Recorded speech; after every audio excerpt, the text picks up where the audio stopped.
Estamos de volta com o terceiro bloco da entrevista com Dalchen Viana, bombeiro militar, coordenador nacional do movimento Policiais Antifascismo.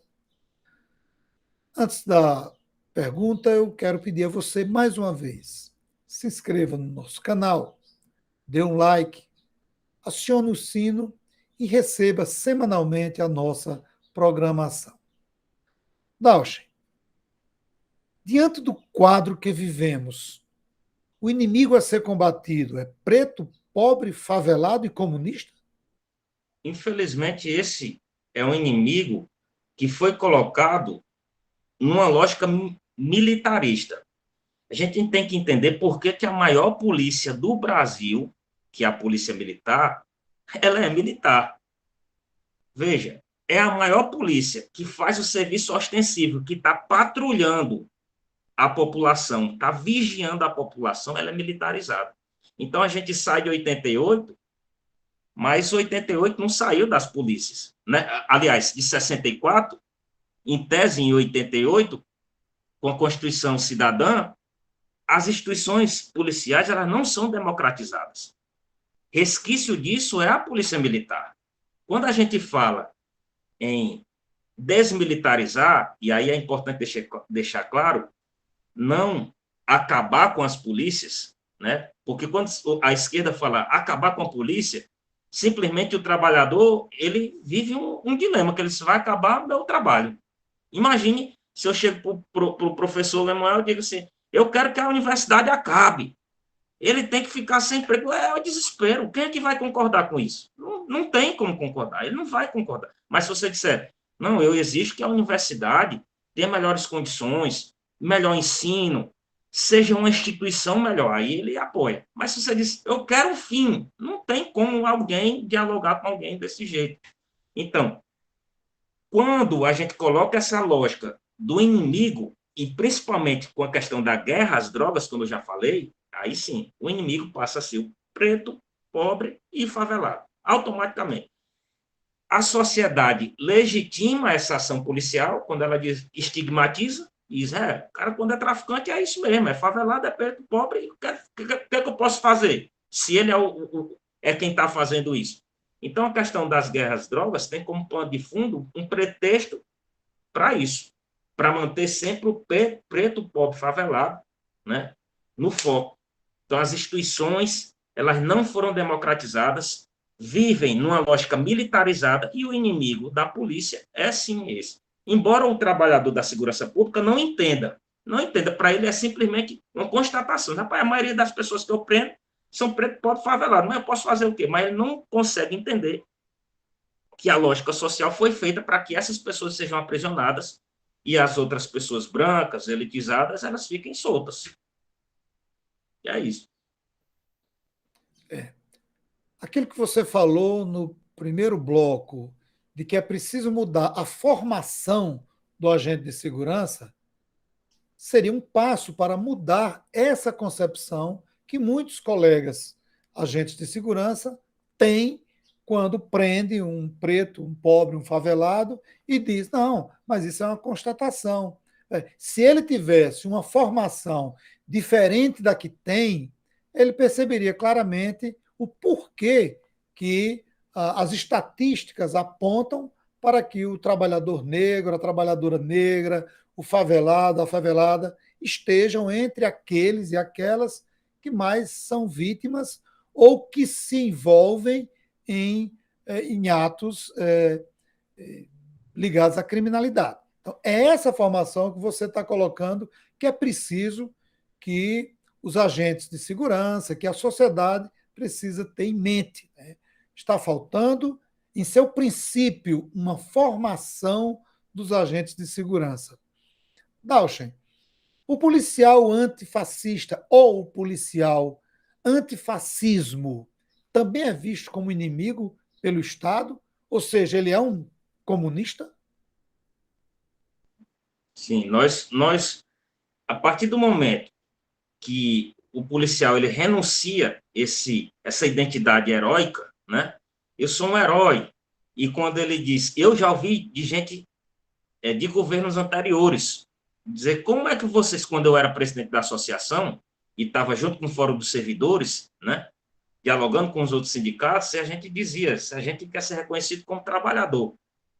E uma figura do governo chegou para mim e disse, como? Vocês se colocam num patamar abaixo, vocês reivindicam um patamar abaixo, porque vocês são heróis. Eu disse, não, herói não paga a conta no fim do mês, herói não come, herói não tem filho. Esse conceito de herói justifica justamente isso. Só, você é um herói, você pode morrer, inclusive, pela sociedade. Bolsonaro está pouco se lixando para a praça. Na verdade, ele não está nem aí se praça está morrendo, se policial está morrendo.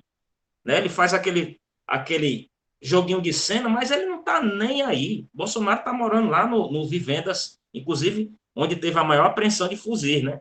Interessante isso, né? Que a gente vai lembrando. A maior apreensão de fuzil da história do Brasil não se deu numa favela, né? Se deu num condomínio do Bolsonaro. E ninguém fala sobre isso. Ninguém fala sobre isso. A maior apreensão da história do Brasil de fuzis se deu no condomínio Vivendas lá do Planalto, lá de Bolsonaro, né?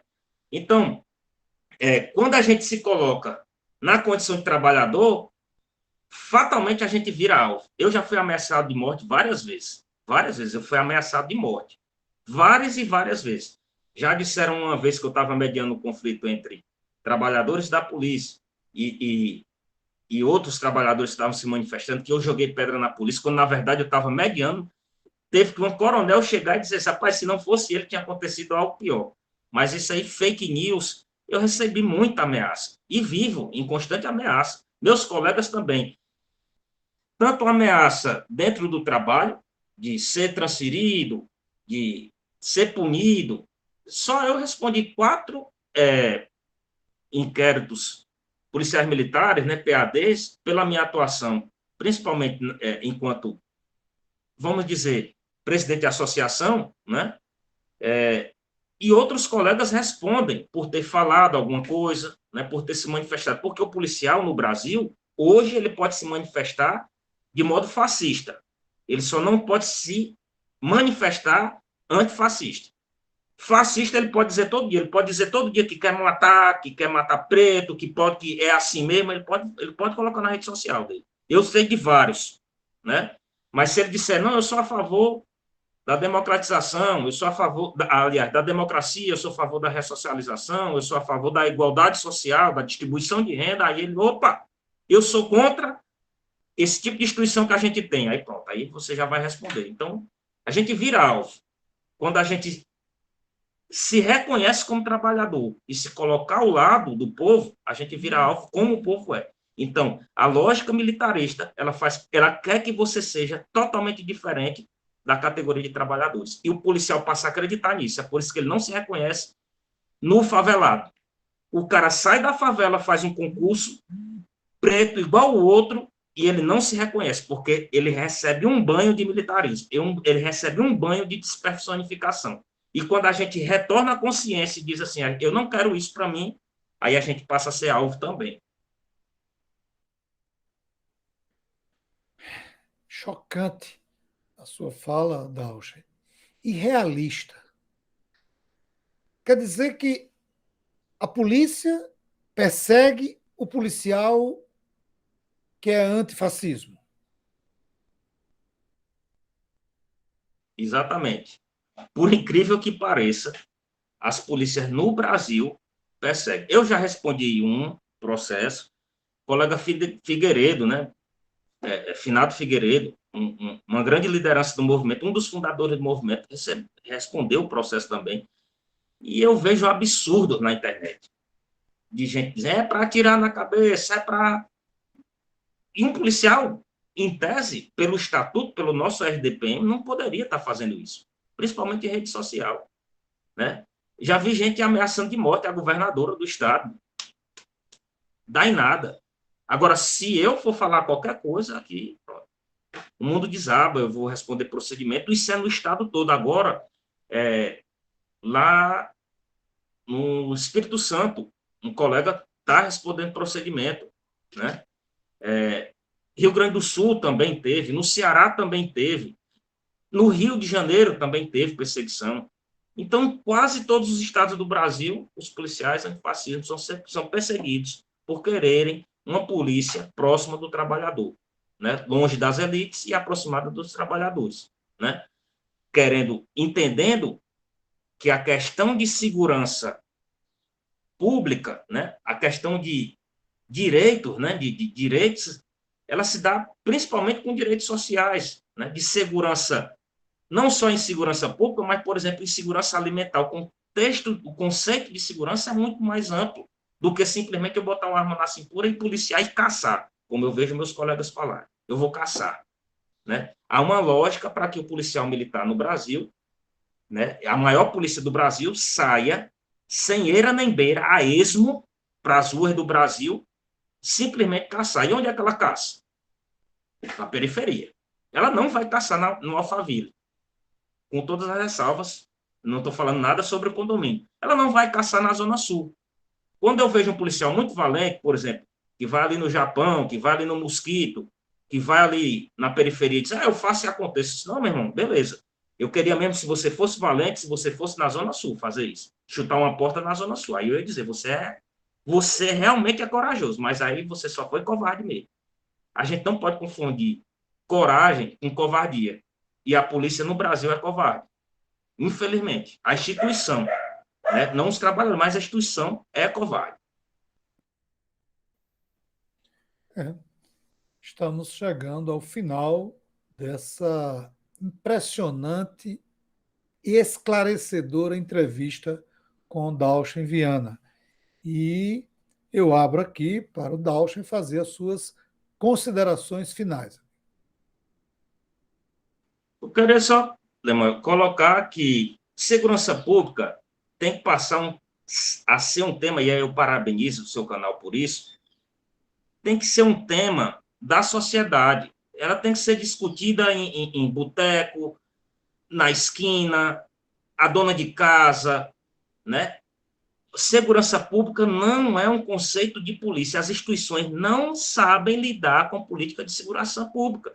E a elas é dado o poder, outorgado o poder total para legislarem, fazer regulamento, redigirem a política de segurança pública. Veja, o nosso Estado é governado, embora seja governado por uma professora, a política de segurança pública foi delegada a um coronel de polícia, né?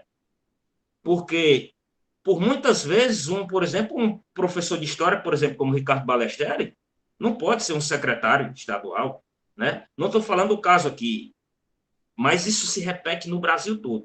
O secretário de Segurança Pública no Brasil ou é general, ou é coronel, ou é delegado. Como se isso fosse privativo a essas pessoas. Eu nunca vi classes privilegiadas não quererem manter status quo. Então, o compromisso dessas pessoas tendem a ser puramente corporativista e deixam de lado a questão da política de segurança pública em sentido amplo, porque simplesmente a sociedade entrega, ela não debate segurança pública. Essa é uma das nossas bandeiras, é discutir segurança pública com o trabalhador, com todos os trabalhadores, porque interdita as demais políticas. Isso se faz com a desmilitarização, volto a dizer, da segurança pública, não só da Polícia Militar e do Bombeiro Militar, que são os dois órgãos da segurança pública que são militares. É de toda. É da desmilitarização da sociedade. A sociedade hoje vive um processo de militarização, como se tudo que fosse militar fosse bom. Não é. O militarismo ele não permite controle social. Quem foi o cidadão que entra dentro do quartel e diz, eu vim fiscalizar, eu vim saber como é um quartel de polícia? Ninguém entra. Ninguém entra. Onde ninguém entra, dá-se espaço para as maiores tipos de coisas obscuras que a gente pode entender. Então, o militarismo tem que acabar na sociedade brasileira e dentro das instituições de segurança pública. Eu espero que o próximo presidente eleito encare esse debate de frente e não fuja como fugiu em 2009. Em 2009, a gente teve a maior Conferência Nacional de Segurança Pública, podem pesquisar. Consegue 2009. Foram mais de 300 mil consultas em todos os estados brasileiros. O primeiro tema, desmilitarização das polícias. E Lula fugiu esse debate. Por conta dos delegados, dos coronéis e da elite da segurança pública, que estão com salário, um delegado de polícia aqui no Rio Grande do Norte, só para finalizar, ganha R$ 35 mil.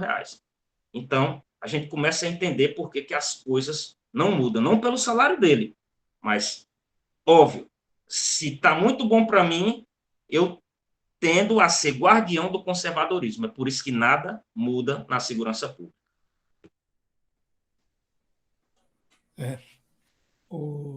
Nós agradecemos a presença de Dalchen Viana pelos esclarecimentos, pela discussão, pelo debate, pelas informações que Dalchen passou para o nosso público. Mais uma vez, agradeço ao policial bombeiro militar Dalchen e parabenizo pelo trabalho que ele desenvolve frente ao movimento Policiais Antifascismo. Ficamos por aqui. Desejamos a todos um feliz ano novo. Esse é o último programa do ano e acredito que encerramos o ano com um debate muito importante. Em 2022, nós iremos fazer novos programas sobre segurança pública.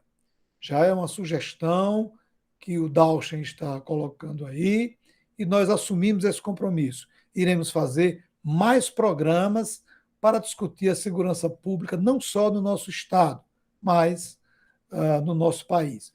Um forte abraço a todos e a todas e até 2022.